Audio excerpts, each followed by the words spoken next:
এই এডিসি নির্বাচন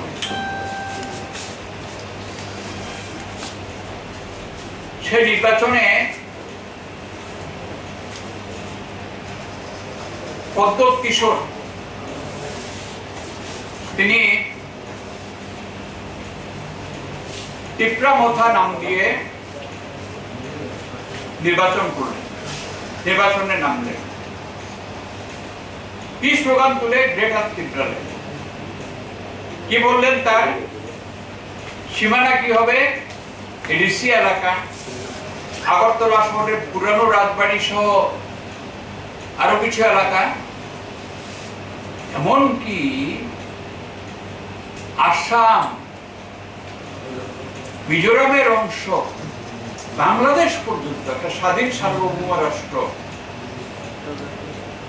সেটা নিয়ে তিনি ত্রিপুরাল্যান্ড এর স্লোগান দিলেন। এবং আমরা তখনই বলেছি যে এটা একেবারেই অবাস্তব।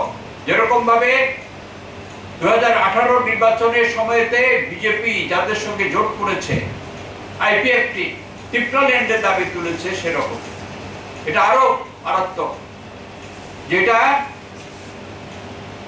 দাঙ্গা লাগানোর অবস্থা, যুদ্ধ লাগানোর অবস্থা, শুধু আমাদের রাজ্যের মধ্যে না, অন্য রাজ্যের সঙ্গে, প্রতিবেশী দেশের সঙ্গে আগুন নিয়ে খেলা, এই করে বিভ্রান্ত করেছেন বিশেষ করে উপজাতি ছাত্র যুবদের, বুদ্ধিজীবীদের, এবং বিজেপির মতোই অঢেল টাকা নিয়ে এই নির্বাচন করেছেন। আর এখন এডিসিতে কার্যকরী কমিটি গঠনের পরে প্রথম অধিবেশনে বলছেন ত্রিপুরা ভাগ নয়, একেবারে 180 ডিগ্রি ঘুরে গেলেন। কেন বিভ্রান্ত করেছিলেন? এখন বলছেন যে ভাষা, কৃষ্টি, সংস্কৃতি, অর্থনৈতিক উন্নয়নের জন্য। তো এই লড়াই তো আমরা কমিউনিস্টরা প্রথম থেকে দাঁড়িয়ে আসছি।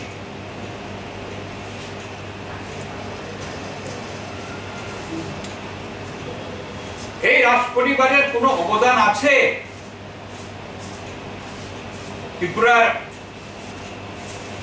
মানুষের প্রতি, উপজাতি প্রজাদের প্রতি কোনো অবদান ছিল? এরা তো দাবি করেন 1300 বছরের তাদের রাজত্ব, 184 জন রাজা,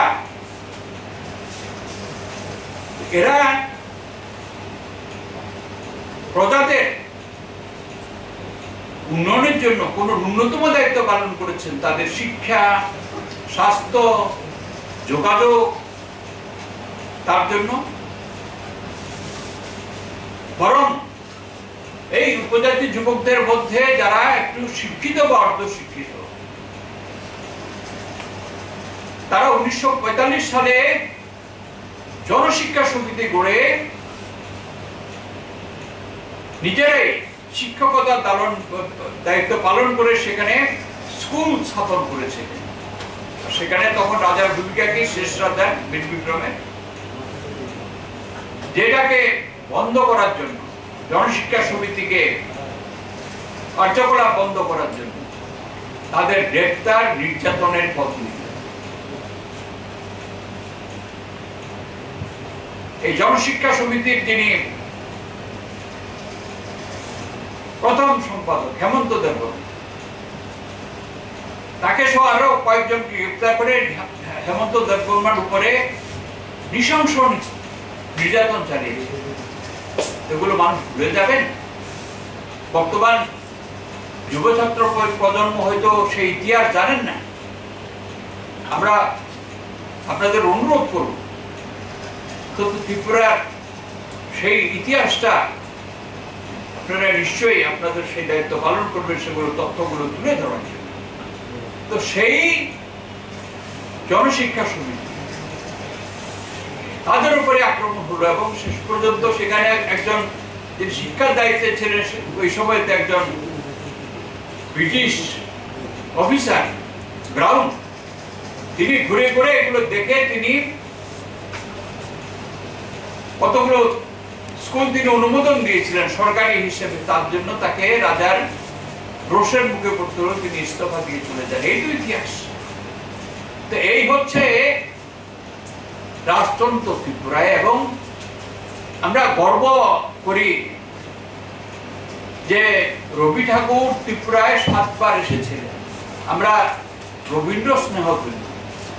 সে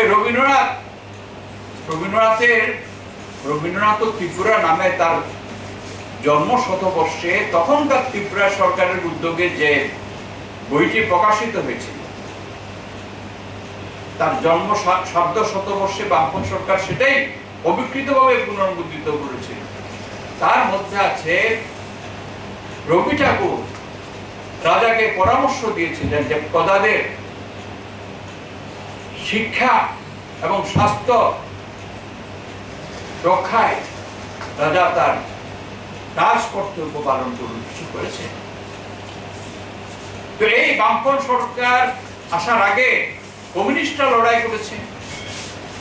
এটা তো দেশভাগের ফলশ্রুতিতে এখানে উদ্বাস্ত হয়ে এসেছেন। এটা কি যারা এসছেন তাদের দোষ? এদের তো সবকিছু ছিল, ভিটে মাটি সমস্ত কিছু ছিল, সাম্প্রদায়িকতার বলি হয়ে তারা এসেছে। এটা জাতি বিদ্বেষ ছড়ানো হয়, তখন থেকে এগুলো চলছে। এবং এটাকে আশ্রয় করে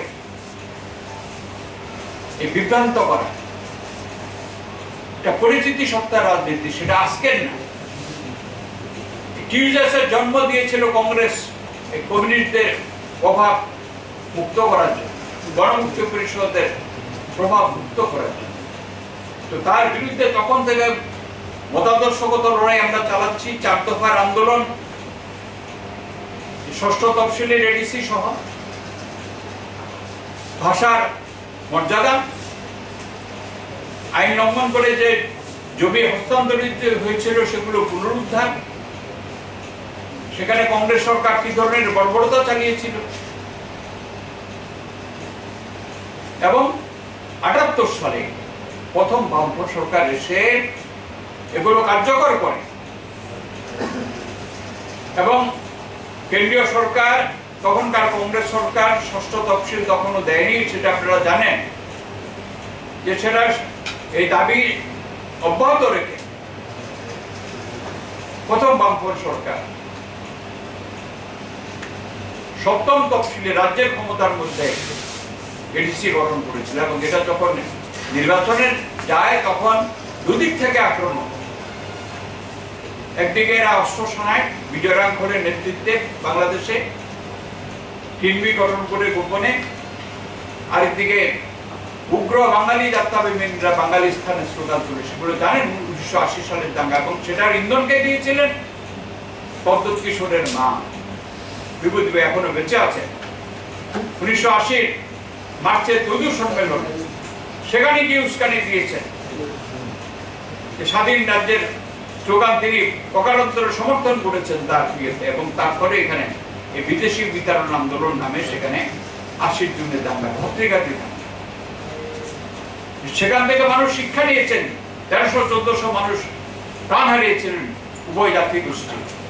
হাজার হাজার ঘর বাড়ি পুড়েছে, 3,15,000 মানুষ ত্রাণ শিবিরে আশ্রয় নিতে বাধ্য হয়েছিল। 6 মাসের মধ্যে বামপন সরকার উভয়ের মধ্যে বিশ্বাস এবং আস্থা ফিরিয়ে দিচ্ছে। সেটাকে ভাঙার জন্য একটার পর একটা, তো এই যারা আজকে তার মা যা করেছিলেন, ত্রিপুরাকে স্বাধীন রাজ্য, তিনি সেই স্লোগান দিলেন এবারে ডিসি নির্বাচনের সময় যে গ্রেটার ত্রিপুরাকে।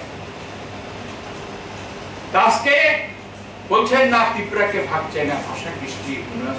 তো বামপন সরকার তো তাই করে এসছে, বামপন পরিচালিত এডিসি তাই তো করে এসছে। কোথায় মানে এটা অধিকার, তাদের অধিকার প্রতিষ্ঠা, তাদের মানবাধিকার প্রতিষ্ঠা উপজাতি জনগোষ্ঠীর মানুষের, এবং সেখানে যারা এই এডিসি এলাকা গঠন করে লাগোয়া এগুলোকে নিয়ে।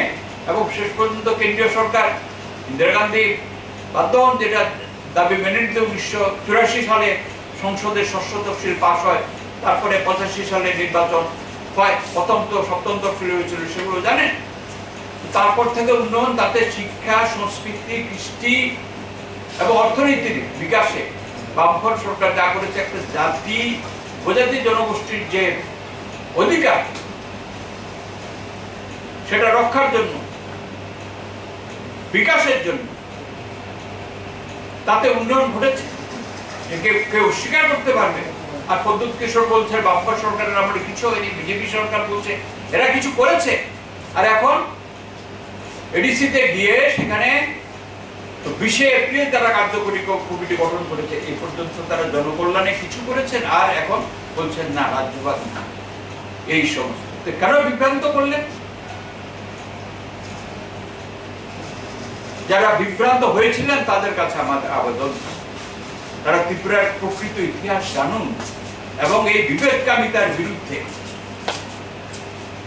ত্রিপুরার ঐক্য ছাড়া, উপজাতীয় অনুপজাতীয় ঐক্য ছাড়া ত্রিপুরার উন্নয়ন অসম্ভব। ঐক্য, শান্তি, এটা হচ্ছে পূর্ব শর্ত উন্নয়নে। সেটাই আমরা ইয়ে করেছি যে আরো ব্যাপকভাবে আমাদের যে মতাদর্শগত লড়াই সেটা আমরা চালিয়ে যাব। এর বিরুদ্ধে, বিভেদের বিরুদ্ধে, ঐক্যের জন্য, শান্তির জন্য, যেমন গণতন্ত্র বা আইনের শাসন উদ্ধার করে শান্তি প্রতিষ্ঠার জন্য আমাদের এই লড়াই চলবে। এবং তাতে আমরা যেটা লক্ষ্য করেছি রাজ্য কমিটির পর্যালোচনার মধ্যে, যে কোভিড বিধি মানে আসছেন, নানা রকম ভয়ভীতি, আক্রমণ ভেদ করে মানুষ আসছেন এবং নতুন নতুন মানুষ আসছেন। আমাদের এই গত 1 মাসের ব্যবধানে আমরা বসলাম, পর্যালোচনায় আমাদের গিয়ে হয়েছে যে মানুষের অংশগ্রহণ বাড়ছে, এটাকে আরো বাড়াতে হবে। সেই কর্মসূচি আমরা নিয়েছি রাজনৈতিক সাংগঠনিক